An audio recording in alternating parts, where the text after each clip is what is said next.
On a clear morning off the coast of Singapore, a fleet sits at anchor.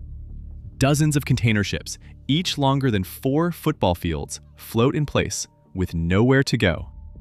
They are not broken. They are not waiting out a storm. They are hiding from the market itself. This is what surplus looks like when it grows too large to dock. The vessels carry the most valuable cargo in modern commerce: nothing. Empty steel boxes stacked 20 high, idling because there is no freight to fill them and no rate high enough to justify the fuel. Each ship burns roughly $40,000 a day just to exist. Multiply that across an idle fleet, and the arithmetic turns brutal fast. For 3 years, container shipping printed money. During the pandemic, a single box from Shanghai to Los Angeles that once cost $1,500 sold for over $20,000. Carriers booked the largest profits in maritime history, over $300 billion across the industry in 2021 and 2022 alone. Then the tide reversed. The same companies that could not build ships fast enough now cannot fill the ones they ordered. In the fourth quarter of 2025, AP Møller-Maersk, the second largest carrier on Earth, posted an operating loss of $153 million in its ocean division. It was the first loss since 2016, and it landed despite container volumes growing 8%. That contradiction is the whole story. More cargo moved, and the industry still bled. The loss did not come from a single quarter of weakness. Maersk's ocean division had earned $1.5 billion in that same quarter a year earlier. In 12 months, a business swung more than $1.5 billion in the wrong direction while shipping more boxes than ever. Growth stopped being the cure and became part of the disease. Every carrier now faces the same riddle. The harder they compete for cargo, the faster they drag down the rate that cargo pays. To understand why a business can carry record freight and lose money doing it, you have to follow the ships that went missing and the boxes that never came back. The economics of container shipping are deceptively simple. A carrier owns steel that floats and sells the space inside it. When demand outruns supply, the price of that space climbs almost without limit. When supply outruns demand, it collapses toward the cost of fuel, and sometimes below it. The pandemic detonated the first half of that equation. Ports jammed, factories reopened faster than logistics could absorb, and consumers in lockdown bought physical goods with money they could not spend on travel. A container became scarcer than the flat screen inside it. Rates on the Shanghai to Europe route rose more than tenfold in 18 months. Carriers responded the way every industry does at the top of a cycle. They ordered more capacity. Between 2021 and 2026, the global container fleet expanded by roughly 28%. Shipyards in South Korea and China filled with orders stretching years into the future. The bet was that the boom would last, or at least fade gently. It did neither. Consumer demand for goods snapped back toward services, inflation squeezed household budgets, and the warehouses that had overordered during the shortage now sat full. Freight rates on major trades fell about 31% across 2025. The Shanghai Containerized Freight Index dropped 37% year-on-year in a single quarter. Consider the arc of a single lane. In September 2021, moving one 40-foot container from Shanghai to Rotterdam cost more than $14,000 on the spot market. 3 years later, the same slot sold for a small fraction of that, at times barely clearing the fuel and canal fees. Nothing about the box changed, only the balance between too many ships and too little cargo did. The machine did not break because cargo vanished. It broke because the industry answered a temporary shortage with permanent steel. Ships ordered at the peak arrive years later, indifferent to whether the world still needs them. That lag, between the decision to build and the moment the hull touches water, is where the crisis was quietly manufactured. A container ship is not an impulse purchase you can return. From signed contract to first voyage takes 2 to 4 years, and once the keel is laid, the money is committed. This is why the single most dangerous number in shipping is not today's freight rate. It is the order book, the roster of vessels already paid for but not yet delivered. By the end of 2025, that order book reached a record. Owners had contracted more than 1,100 vessels with a combined capacity of nearly 12 million TEU, 20-foot equivalent units, the industry's standard box. That figure equals roughly 35% of every container ship currently sailing. 1 in 3 ships worth of new capacity is already on the way. The timing could hardly be worse. Global trade grows a few percent a year in a good year. Yet capacity from this order book is set to swell the fleet by around 4% in 2026, 8% in 2027, and potentially 12% by 2028. Supply is scheduled to sprint, while demand walks. Carriers ordered much of this steel not out of optimism, but out of fear. New environmental rules penalize older, dirtier vessels, pushing lines to replace fleets with dual fuel designs running on LNG or methanol. Nearly 6 in 10 new orders can burn liquefied natural gas. The green transition, however necessary, poured fresh capacity into a market that already had too much. The 2025 ordering spree makes the point. In a single year, owners contracted more than 560 new container ships, over 4.5 million TEU of future capacity, surpassing the previous record set at the height of the 2021 boom. They set that record while rates were already falling, which tells you the orders are driven by fleet renewal and fear of regulation, not by any belief that demand will catch up. Here is the trap. Even if every carrier stopped ordering tomorrow, the ships already contracted would keep arriving through the end of the decade. The flood is not a forecast, it is a delivery schedule, and a delivery schedule cannot be talked down by a press release. In late 2023, missiles began flying over one of the busiest waterways on the planet. Attacks on commercial vessels in the Red Sea forced carriers to make a choice: risk the Suez Canal or sail the long way around Africa. Almost the entire industry chose Africa. The detour is enormous. Routing around the Cape of Good Hope adds roughly 10 days and thousands of nautical miles to an Asia to Europe voyage. Every extra day at sea is a ship that cannot pick up its next load. In effect, the same cargo now requires more vessels to move, which quietly swallowed the surplus the industry was drowning in. Do the math the analysts did, and the paradox appears. Under normal routing through Suez, container overcapacity would have hit about 14% in 2026, climbing toward 30% by 2028. With ships forced around Africa, effective overcapacity drops to roughly 5% in 2026. A geopolitical crisis became the industry's accidental lifeline. This is the uncomfortable truth beneath the balance sheets. The carriers survived not because they managed capacity well, but because a distant conflict absorbed the ships they never should have ordered. Longer voyages burned the excess fuel, filled the excess holes, and propped up rates that would otherwise have cratered. The absorption is larger than it sounds. Roughly 12% of global trade once passed through the Suez Canal, and container ships were the biggest users of the shortcut. When nearly all of that traffic swung around a whole continent, the extra sea days pulled the equivalent of a small fleet out of circulation, enough to turn a looming glut into a manageable squeeze, at least on paper. Every lifeline, though, has a length. The diversions hold only as long as the danger does. The moment the Red Sea reopens and vessels return to the Suez shortcut, all that absorbed capacity floods back into a market that has spent 2 years pretending it does not exist.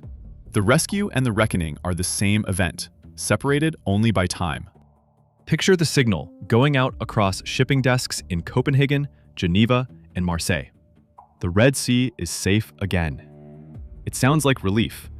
For the industry's finances, it may be the most dangerous headline of the decade. When ships return to Suez, voyages shorten overnight. That Asia-Europe route reclaims its lost 10 days, and suddenly every carrier needs fewer vessels to move the same boxes. The capacity that Africa had been quietly absorbing does not disappear. It reappears, all at once, in a market already scheduled to receive millions of TEU in new deliveries. The numbers turn stark. Analysts estimate that a full return to Suez could push effective overcapacity from that comfortable 5% back toward the mid-teens in 2026 and above 20% by 2028. Rates that the diversions had cushioned would face the full weight of the order book with nothing left to absorb it. Carriers understand this perfectly, which is why some now fear peace more than they fear war. A reopened canal is good for the world, good for consumers, good for the cost of goods on every shelf. It is potentially catastrophic for the companies whose survival has depended on the long way around. The whiplash would be sudden because the shift is binary. Ships do not trickle back through Suez over months. Once the risk is judged acceptable, carriers reroute within weeks to reclaim the fuel savings and the faster transit. A market that spent 2 years quietly short of ships could find itself long on them almost overnight, with the new deliveries still arriving on top. That is the vice the industry sits in. If the conflict continues, ships stay diverted, costs stay high, and the reckoning is merely delayed. If the conflict ends, the shortcut returns and the flood arrives. There is no version of the next 2 years where the excess steel simply goes away. The only question is when it lands. Behind the abstraction of the shipping industry sits a startlingly small number of companies. Just 3 carriers, MSC of Switzerland, Maersk of Denmark, and CMA CGM of France, control a commanding share of global container capacity. Add the next handful, and roughly a dozen firms move the overwhelming majority of the world's manufactured goods. MSC, privately held by the Aponte family, has grown into the largest carrier on Earth by fleet capacity, operating over 900 vessels. It answers to no public shareholders and discloses little. That opacity matters because the decisions of a few family-owned and closely held giants shape the price of nearly everything that arrives in a box. For decades, these carriers managed the brutal boom-bust cycle through alliances, agreements to share ships and space so no single line had to run half-empty vessels alone. These pacts smoothed capacity and steadied rates. They also concentrated enormous coordination power in very few hands. In 2025, that structure convulsed. The long-standing 2M alliance between Maersk and MSC dissolved. Maersk paired with Hapag-Lloyd to launch a new network called Gemini, controlling about 22% of the market. MSC struck out alone, commanding a standalone share large enough to reshape trades by itself. The chessboard was rearranged mid-game. The concentration has deepened for years. 2 decades ago, the top 10 carriers controlled roughly half of global capacity. Today, the leading players command the overwhelming majority, and the pace of mergers has only quickened. CMA CGM swallowed Singapore's APL, Maersk absorbed Germany's Hamburg Süd, and 3 Japanese lines fused their container businesses into a single company, One. Each deal removed a competitor and handed the survivors more of the ocean. This reshuffling was not cosmetic. When the flood of new ships arrives, how these giants coordinate, or refuse to, will decide whether rates stabilize or spiral. A dozen firms holding the throttle of global trade is efficient in calm seas. In a glut, it becomes a standoff, where the first carrier to blink on price can drag the entire market down with it. There is a peculiar cruelty to overcapacity in shipping. A half-empty ship still has to sail. The fuel is burning, the crew is paid, the schedule is fixed. So a carrier facing an empty slot has a brutal incentive. Sell that space for almost anything, because almost anything beats nothing. Now multiply that logic across a dozen carriers, each staring at the same empty slots. One line cuts its rate to fill a ship. Its rivals must match or lose the cargo. The cut spreads across the market in days. Rates fall not to a floor set by cost, but to whatever the most desperate carrier will accept. This is how utilization below 80% triggers a spiral. The industry has lived this before. In the years after the 2008 crash, chronic overcapacity ground rates down until carriers were moving containers at a loss for months on end. The bleeding forced a wave of mergers and one spectacular failure that still haunts every boardroom in the business. What makes the coming glut more dangerous is its scale and its timing. The order book is larger than the one that triggered the last crisis, and it lands just as pandemic profits, the cushion carriers have been sitting on, run thin. A price war fought with fresh ships and shrinking reserves burns through cash faster than any before it. The spiral has a floor, and it is below zero. On some oversupplied lanes during past gluts, headline rates fell so far that carriers effectively paid to move certain boxes, accepting cargo below cost simply to reposition empty containers where they were needed. When moving freight at a loss becomes rational, the market has stopped functioning as a market and started functioning as a war of attrition. No carrier wins a price war of this kind. They can only decide who loses last. And the history of shipping suggests that when the losses become unbearable, The market does not correct gently. It corrects through the disappearance of whoever ran out of money first. On the 31st of August, 2016, the world's 7th largest container carrier filed for bankruptcy. Hanjin Shipping of South Korea, which moved about 3% of all global container capacity, simply ran out of cash. What happened next became the industry's defining nightmare.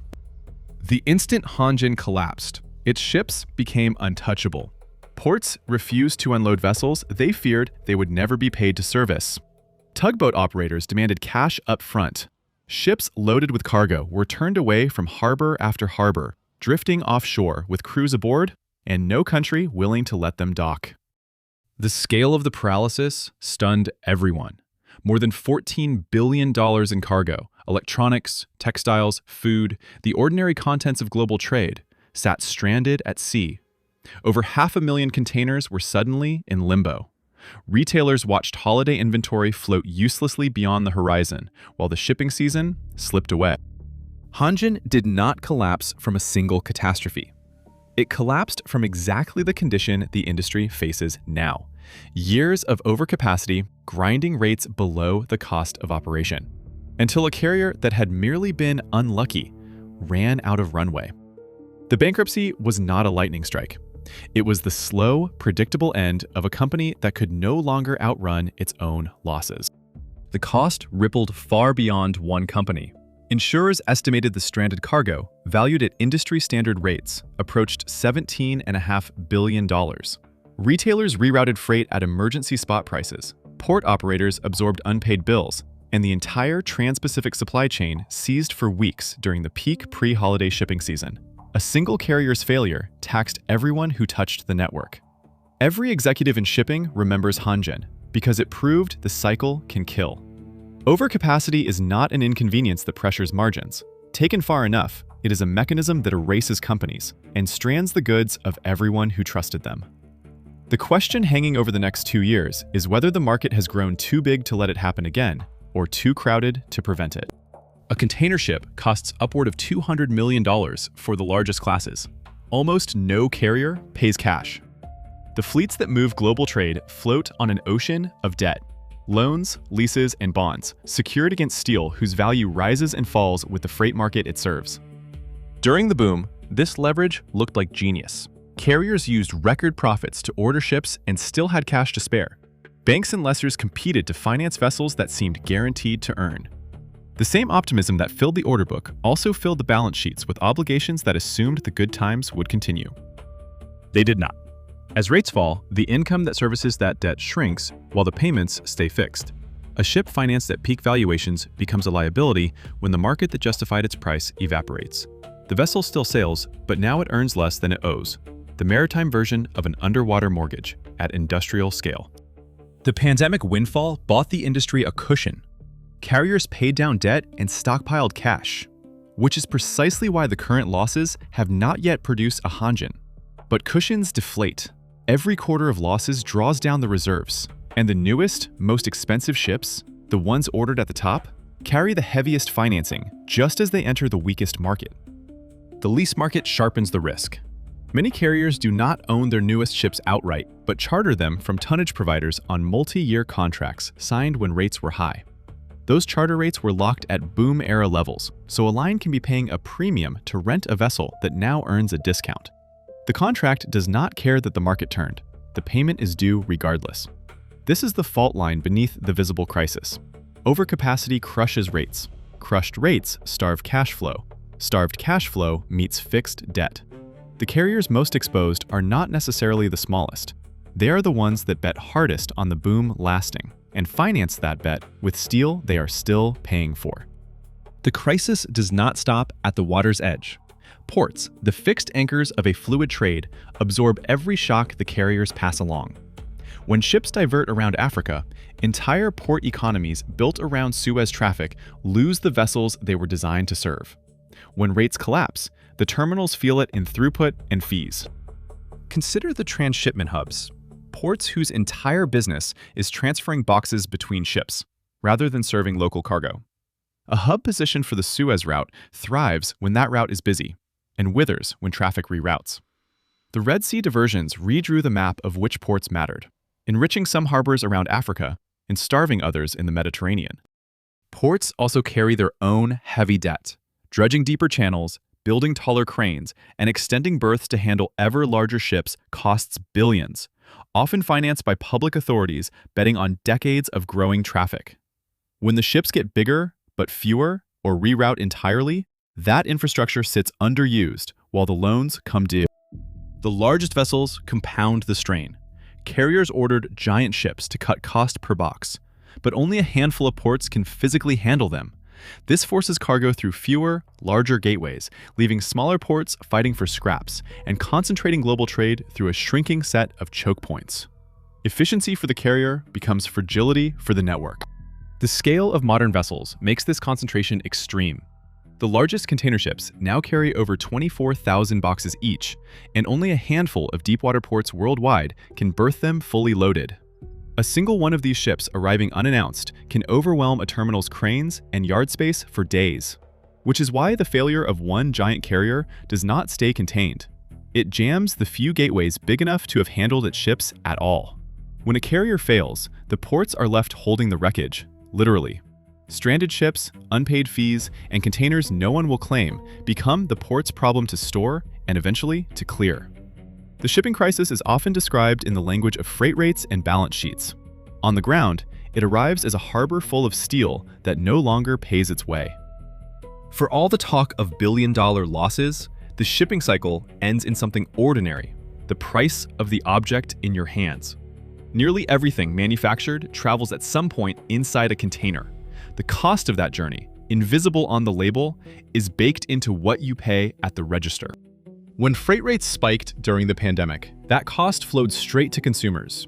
Shipping a single container of furniture for $20,000 instead of $2,000 added real money to every sofa and shelf.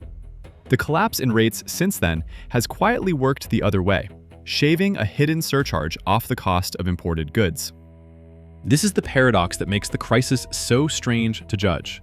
What devastates the carriers benefits the buyer. Cheap freight means cheaper goods, smoother supply, and shelves that stay stocked. The overcapacity crushing Maersk's margins is, from the checkout line, a quiet discount on the physical economy.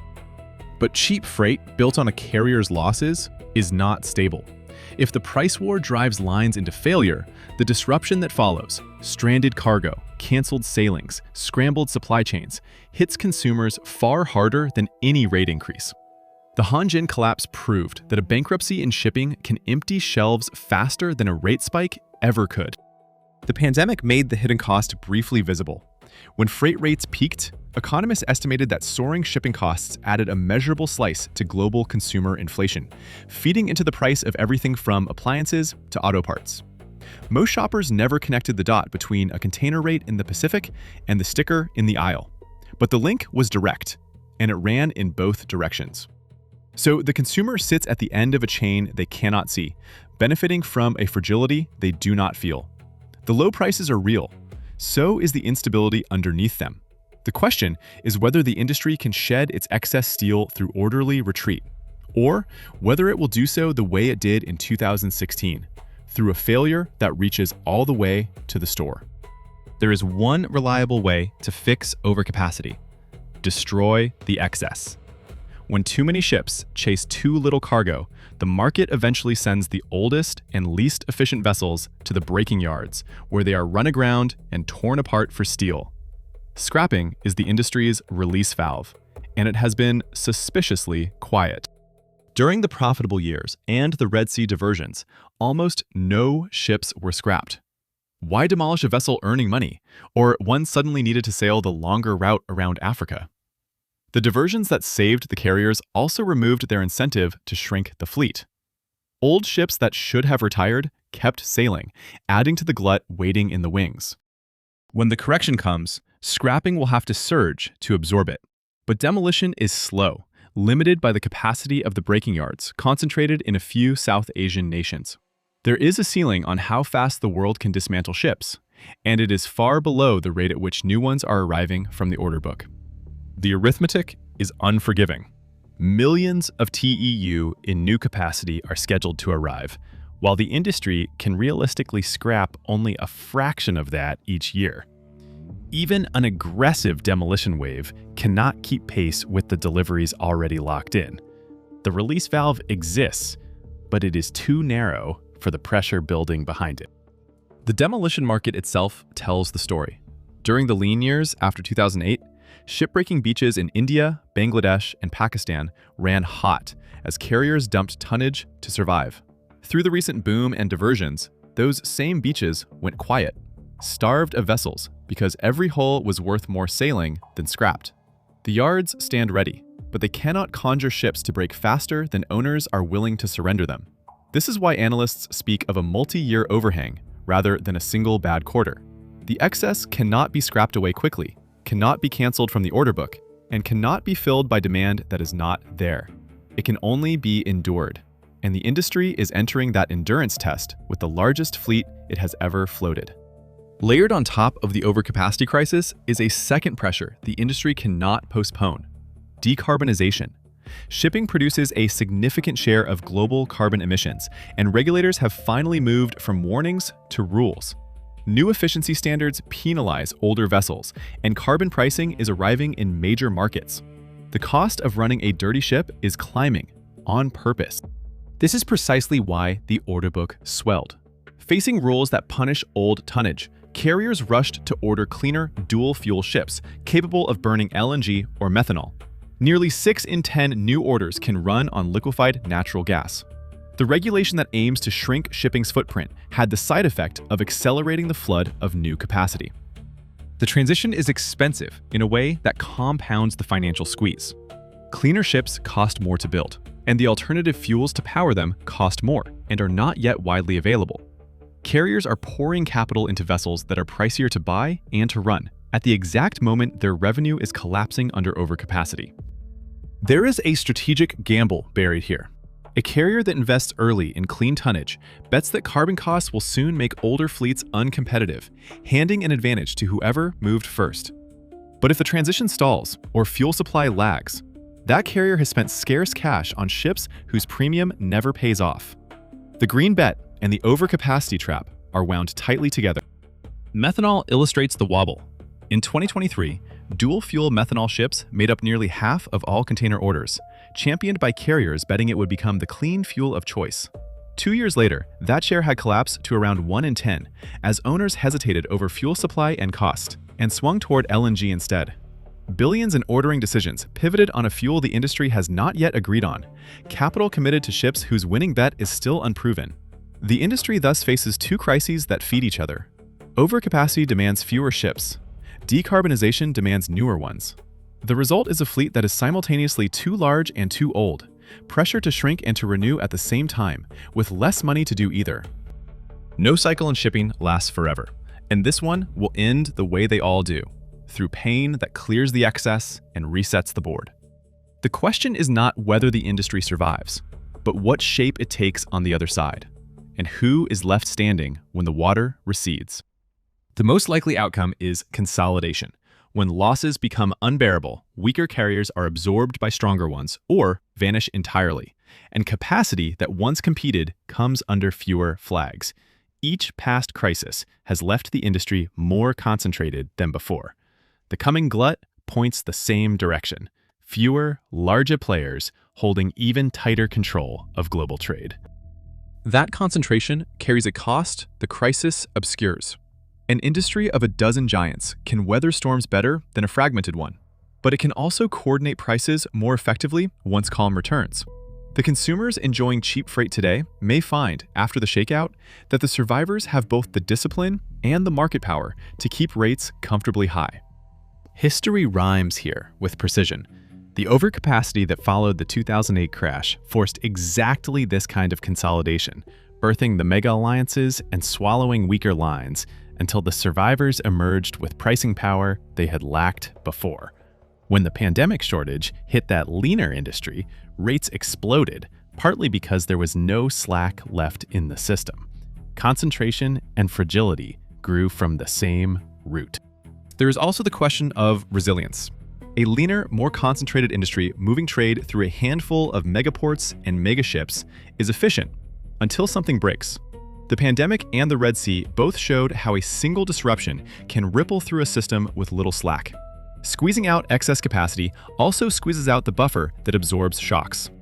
If you take one idea from all of this, let it be that stability in global shipping has been borrowed, not earned.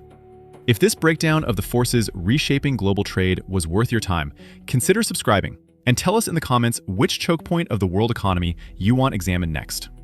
The stories that move the world usually travel by sea. Return to that fleet at anchor off Singapore, the empty ships waiting out a market that no longer needs them. They are not an accident. They are the visible edge of a decision made years ago, in boardrooms flush with pandemic cash, to answer a temporary shortage with permanent steel. Everything since has been a way of postponing the bill. The Red Sea diversions absorbed the surplus. The pandemic cushion absorbed the losses. The alliances absorbed the coordination. Each buffer bought time, and each buffer is finite. The order book keeps delivering, the reserves keep draining, and the canal will eventually reopen. The forces holding the crisis at bay all expire. What makes this moment rare is how clearly the outcome is already written. The ships are contracted, the deliveries are scheduled, the debt is fixed, the demand is soft. There is no hidden variable that makes the excess vanish. Only the question of whether the correction comes as a managed retreat or a sudden failure, like the one that swallowed Hanjin.